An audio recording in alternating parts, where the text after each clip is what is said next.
Foster Show, starring a totally stoked Ramon Foster out in Hendersonville, Tennessee. I'm Dejan Kovacevic of TK Pittsburgh Sports here in downtown. And Moan, it'll be Steelers versus Panthers, 1:02 p.m. kickoff in Charlotte for all the ... I shouldn't say that because the Panthers are in such a horrific division that the game actually matters to them. Yeah, it does. DK, this is cold-blooded right here. That's a subject. I think people would rather talk about the weather. Like, is it getting cold for Christmas? Will we have snow? Because this game right here, I don't want to call it meaningless, but it's really pride. It's job, interviews, I think, for the next year and stuff like that. Like you said, the NFC South is bad. I think their best team is right at 500 or below 500. Below 500, 6-7 Tampa. That's where they are. And what's crazy is Carolina could potentially be in the friggin' playoff hunt if they won a few games. That's what's crazy about it. It's unbelievable what that division's become. I think they're playing with a little bit more than we are in a sense. I ain't gonna say a little bit more, but their goals and motives are. They just beat Seattle. They just beat Seattle. I know. And their motive, I mean, you look at the AFC North and you say, I don't think Pittsburgh catching Cincinnati or Baltimore for those reasons. You know what I'm saying? Like, that's the Cincy is closed. Baltimore, we can go try to beat them and make something of the season. I think the biggest goal for us right now, the Steelers, is to not be fourth in the AFC North. Is that fair to say? I don't know. You know that coach, Moan, actually, you don't know him in this circumstance. But everything is just about that week's game. Yeah. I don't think you're going to see him change that and say, hey, everybody, let's just have fun and get better. No, not the case. Only meaningless like week we've ever had, and none of it's meaningless in the sense of the play. But it would probably be like last game of the year versus Cleveland. versus Cleveland. I used to love those weeks, and I honestly loved it better on the road in Cleveland because their fan base would actually be so nasty to you that you still want to just beat them down real bad just to embarrass the clowns in the stands. And by the end of the third quarter, here our fans take over the stadium. And by the end of the fourth quarter, the Browns fire their coach. How many times did that happen? Or you guys are going home on the bus down the turnpike and you're looking at your phone and you go, yep, got another one fired. Listen to me. I never want to laugh at a person losing their job. But seriously, that was one of the steady eddies of like being a Pittsburgh Steeler. You know how many head coaches I went through since 2009? I say that like it was my team, but it really was because the performance of their teams was based on what their head coach was going to be. They go out and hire Freddie Kitchen or somebody like that. You just like, yes, they got another one, baby. Because you just look at their hiring process or changing ownership or just the players that they went and drafted, and you just say, y'all not going to get – that's about as meaningless as a game could actually be with safety involved in it. Okay, let's make it out healthy so we get into the playoffs.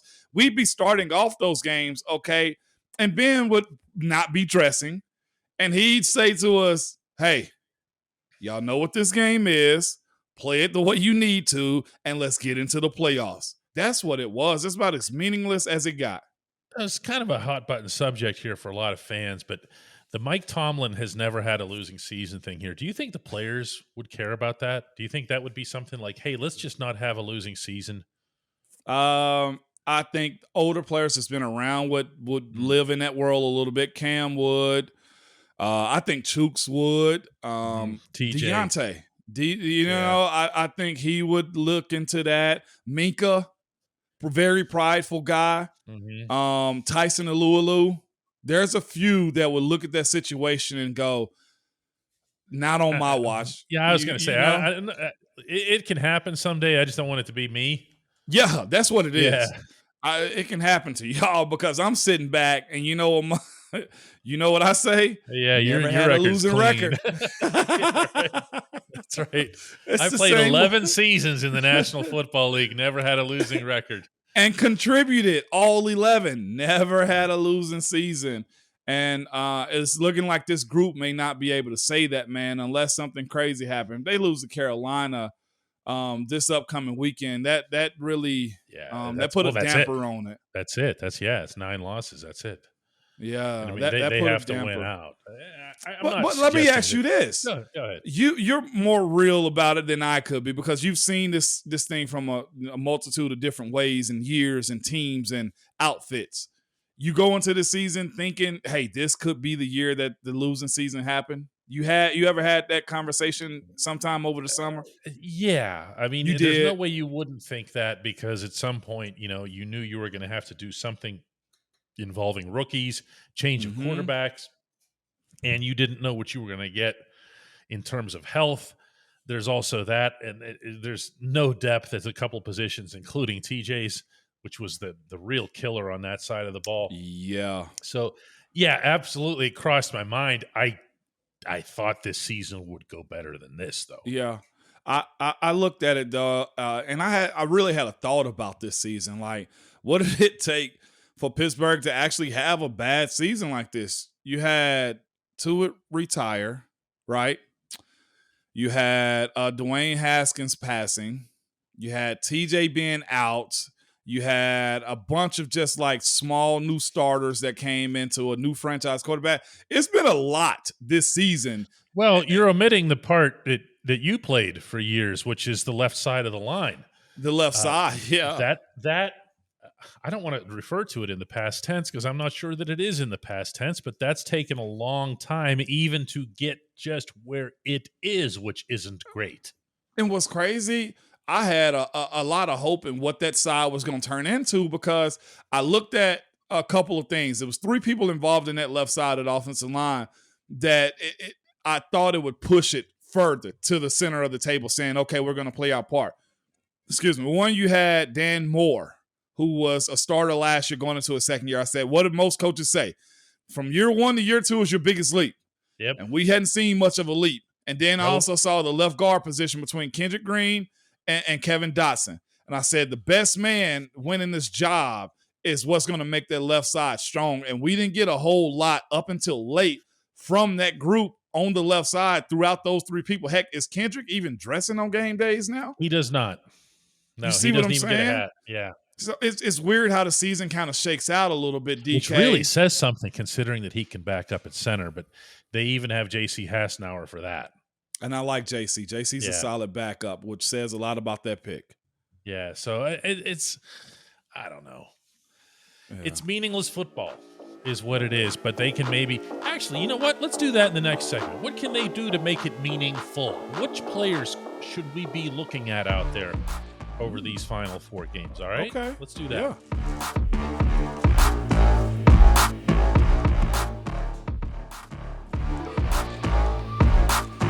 Welcome back to the Ramon Foster Show, and as promised, it's one thing to just complain about things. It's another to offer some solutions, right, Moan? Positive, constructive. So that's what we're going to do here in this segment. We're going to look at their meaningless games in terms of the standings and outcomes and so forth. They don't have to be meaningless in terms of evaluation and development here. Then let's see some younger guys. Give me a name here. Give me somebody that you'd like to see out there and getting some significant playing time, even if they're not necessarily totally ready for it. Miles Boykin. Oh, throw him out there, I thought you were going to go with a young guy. I would, but this is a big body guy who's a veteran who is very usable, man, in a lot of situations. I know we like to go with the young guys a whole lot, but I always have question coaches like, why do you have a veteran on your team that is capable and you don't use them more than what you need? In favor of what? Gunnar Olszewski getting 12 snaps and 3 targets a game? What's the point of that? I have no clue. I have absolutely no clue behind that. Another one for me, man, is DeMarvin Leal. Just because when he comes back, he's getting there.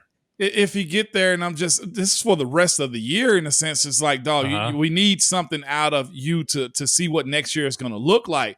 To another guy that's on that list to me too would be, honestly, I'm gonna say this name. You're gonna be like, why? Marcus Allen. Okay, why? You got me. Yeah, and I knew I would get you right there, man.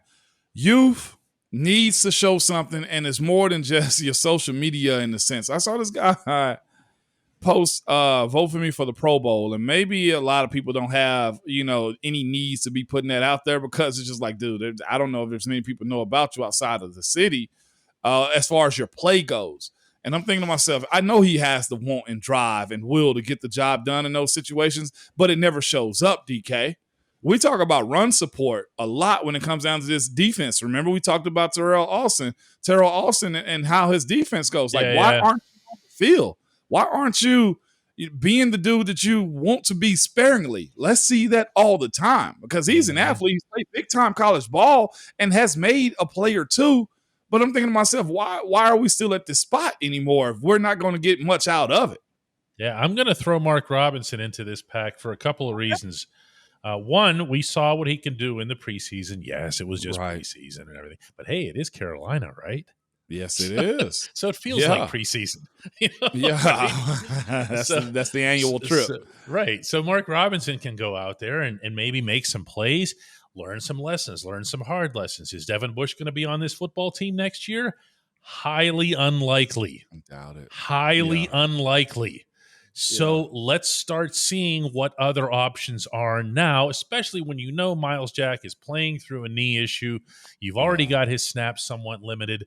Put him out there, man. I don't even – look, if he gets blown up, if they give up long runs, that's not any different than what we're seeing now, except that he has a chance to get better and the other ones maybe don't. I guess on the offensive side, I'd love to throw somebody else into the offensive line mix. Ain't much there. Well, I'm gonna throw that group you spoke about earlier, the left side, for this reason, man. Who would you put there? No, I don't even want to put them there because I think so. we're having a conversation about what's next, right? Yeah. Like what needs to happen. Those two fellas on the left side got to pull something together, and it has been slightly better, right? You can say it's been better. Yes, but this week they got a trench monster by the name of Brian Burns that's coming into their front door, and there's a level of exposure, and this may not be a national game, right? But there's a level of exposure that a lot of people will see on their film if you allow him to get off on you. 10.5 sacks and 18 quarterback hits on the season. He's nobody to sniff at. So good of a player. You had the Rams want to mortgage another string of first-round draft picks to get him before the trade deadline. You remember that conversation they had? Yeah, I can't believe they have any left. Where they getting him from? But he's that good. He's one of those guys on a week like this, even at guard, right? I'd say we got to lock it down. And I think there is no bigger audition than what this left-sided offensive line have in front of them this weekend against Carolina. That's interesting. That's a pretty neat way to look at it. I would just, in general, Moan, I'd like to see a little more caution thrown to the wind because it's not just on the players, too. Let's see the deep ball. Let's not worry so much about, you know what I'm saying? Yeah. When I'll say this for Mitch Trubisky, when he came out on Sunday, this past Sunday, he came out slinging. Yeah. And all of a sudden, everything just looked a little bit different. Stop being so afraid. You're not going to learn anything about this. And if you're Matt Canada, you're getting fired anyway. You might as well go down firing, right? Right? Yeah. I'll say this, though. You know how I spoke about a lot lately, the delegation of who gets the ball, right? Yeah. If it is Mason, I know Mason has that screw you attitude to where I'm going to run the offense the way I want to because he's had to deal with AB a little bit when he was playing. Mm-hmm. Like, hey, give me the ball. And I feel like Mason's in a position now to be a veteran to where he'd be like, no, I'm running this offense the way I want to. And when you'll get the ball or I'm going to go to who I want to. To me, it'll be very interesting to watch him do work this weekend. When we come back, the only segment that matters. Hey.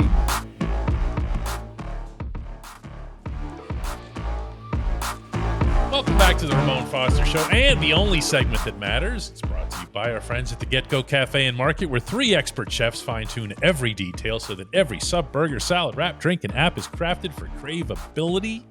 Order your favorite entry today at the Get-Go Cafe and Market. Better believe it. We had a good one today, Moan. Yeah. I'm gonna Let's do it. let me find this thing.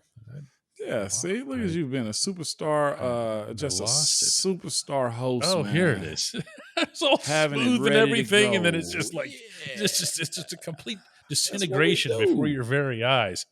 Steve from San Antonio says, "Hey, Moan, the discussion you had earlier this week with DK about concussions was excellent. How much full contact do you feel is appropriate for kids? I live in Texas. I'm not aware of the rules in other states, but in Texas, full contact practices in the spring are permitted.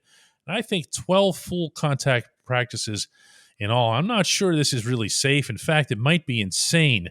Young brains don't need all that extra contact in the spring. I don't believe even the NFL allows this much, does it? Great show to you guys. Happy holidays. The same back to you, Steve. Same to you, Steve. Great question. Yeah. Because that time of the year is about to start circling around for those winter workouts for football kids and spring practice and stuff like that. I'm an advocate for you do what's best for your kid is where I'm at. If you feel it's inappropriate, don't let them do it. Pull them out. There's enough time to get adjusted to what football demands out of kids. There's enough time to say, hey, if you got it, you got it, right? I know some of my former teammates played when they started playing tackle when they was 5 years old. I know one in particular, David DeCastro, didn't start playing till he was a freshman. My brother crazy. Renardo didn't play till he was a sophomore and ended up going to the NFL. I started playing my 7th grade year. For my kids, they start playing no sooner than their 7th grade year also. And you told them but for anybody who doesn't know, that's a decision that you made beforehand. That wasn't just like, oh, hey, can we try this? You told them no football till 7th grade. Yeah, and I got coaches now asking me, hey, can we get him to play like my youngest? I'm like, yo, my rule is my rule. And especially for kids that play on the offensive line or defensive line, whether it be outside linebacker, a tight end, offensive tackle, guard, center, D tackle, D end. Look, most coaches at that age, and I'll go pre-7th grade is where I'm at, okay? It's falling bodies for the most part. I know some organizations and states and teams, they do real good by making the teams look good. They got intros. They know how to score. That's fine. But I'm just not into it that soon because what are you going to retain? Most of these teams, for the most part, is giving the ball to the fast kid and letting them go anyway. Right. I'm a huge advocate of I think flag football is appropriate. I think it's okay. And I'll say this too. I say all that to say this. I grew up doing spring football. I did. 7th grade, we tried out, and then we didn't have the summer stuff. Like my kids in middle school, they have weightlifting and they also have spring ball. I didn't do that. We had a tryout. That was about it. We had no summer workouts. They have summer workouts now. They actually have a camp. They have all of these things. And I look at it and I think coaches have gotten selfish in their approach to time because you're starting football in like mid-July or football training in mid-July. And a lot of these kids, and I have I have 2 kids that do travel baseball. It cuts into their time. There's too much overlapping. In the springtime, it used to be for basketball, for summer basketball. And now you got spring training and then spring practice. Coaches have gotten more selfish, but I'll say this, the race to get scholarships, the race to get recognition and stars have also sped up exponentially in the sense that you got to get out ahead of it or you're going to get left behind, depending on what your athletic ability is. Is it too much for some kids? Potentially. I'm not into the bull in the ring, the one-on-ones every day, the improper techniques talk to kids. And I'm speaking specifically about either in the trenches or these dumb coaches that have these kids running into one another 10 yards apart. That's stupid. So if you see it and you realize that looks non-football like, say something because you might actually save somebody else's kid, not even yours. Yep. Yeah, speak up because if you just stand there and watch it and say, well, this is just how it is because it's what coach says, it's not okay. Or the idea that, hey, football is going to make you tough. There's a level of like adversity you go through in the game, right? But if you ain't tough, you're not going to be tough. And that's perfectly fine. Yeah. And also, you're not even signing up. It's okay. Okay. Like if you got to prove to somebody you need to play football to be tough, that is the dumbest thing I've ever heard of. Okay. Tough is making sure your bills are paid every single month. Tough is having conversations with your kid or with your job or your boss or knowing when not to do something. That's tough. Football ain't that. Don't give me that, hey, look at my high school like state championship ring. I never got one. And guess what? A lot of those dudes that got those rings never played in the NFL. So were they tough? No. It's about, do you have it or do you not? And do you enjoy it? You got me going. I see that. I want to throw in one thought of my own that's not related at all to kids playing, but why coaches emphasize and want so badly for there to be physical contact in preparation, because I feel like that they can also be vilified without thinking of their context. So looking at it from their perspective, I have one very short argument to make in their favor. Okay. That is this: the first half in Cincinnati. Yeah. One team prepared physically. The other team sat all of its starters. The Bengals did. Okay, Yeah. and Zach Taylor was criticized for that roundly. He didn't have the Bengals prepared to play physical tackle football, and the Steelers destroyed them. Destroyed them in the first half, which we now can see in hindsight was not going to be the norm for either team. Why did it happen?